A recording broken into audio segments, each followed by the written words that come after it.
The first half of practice session 1 involved a brief warm-up followed by a demonstration video on how to shoot a netball correctly.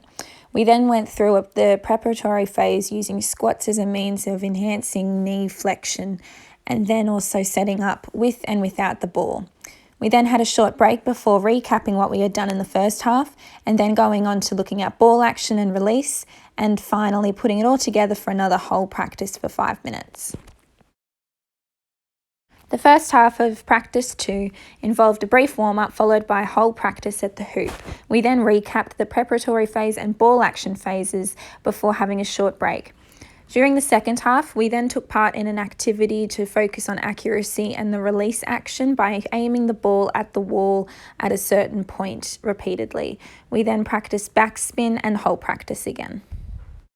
During the first half of the final session of practice, we began with a warm-up. We then took part in whole practice at the hoop and took part in a couple of different activities as well as to moving the learner to different spots around the circle to increase practice variability and transfer of learning.